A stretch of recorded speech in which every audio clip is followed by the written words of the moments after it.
نعرہ تکبیر، نعرہ رسالت، نعرہ حیدری، نعرہ حیدری، نعرہ غوثیہ، نعرہ غوثیہ۔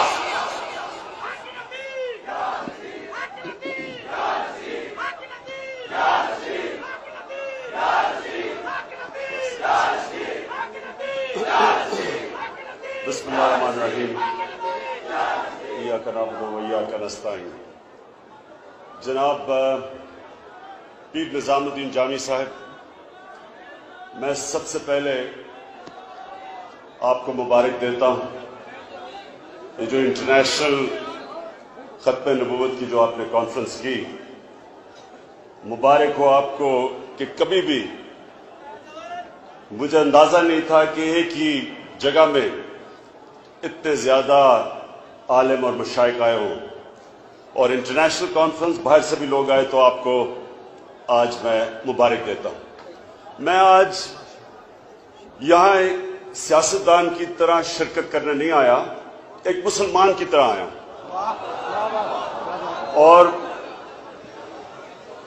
اگر اس ایشو کو ہم سیاسی بنانا چاہتے تو جب لوگ سڑکوں پہ نکلے تھے تو ساری ہماری جماعت کی طرف سے پریشر آ رہا تھا کہ ہم بھی سڑکوں پہ نکلیں، کیونکہ لوگوں نے کہا یہ سیاسی نہیں، یہ ہمارے دل کی بات ہے، ہمارا عقیدہ ہے۔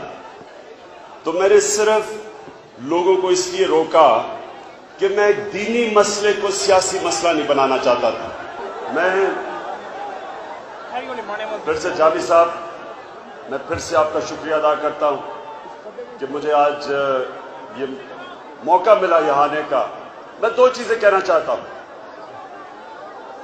پہلی چیز کہ کوئی مسلمان ہو ہی نہیں سکتا جو ہمارے نبی صلی اللہ علیہ وسلم کو آخری نبی نہیں مانتا۔ دوسری چیز کہ اصل میں اللہ میں ایمان آ ہی نہیں سکتا جب تک نبی صلی اللہ علیہ وسلم کا عشق انسان کے دل میں نہیں ہوتا۔ میں صرف اس چیز سے بات ختم کرتا ہوں کہ جو ختم نبوت کا کلوز تھا پاکستان کے آئین میں 1974 میں لے کے آئے، 23 دن پارلیمنٹ میں ڈیبیٹ ہوئی۔ یہ کوئی علماء نہیں لے کے آئے یا مشائخ نہیں لے کے آئے، پاکستان کی پارلیمنٹ میں 23 دن کی ڈیبیٹ کے بعد ختم نبوت کا کلوز آیا۔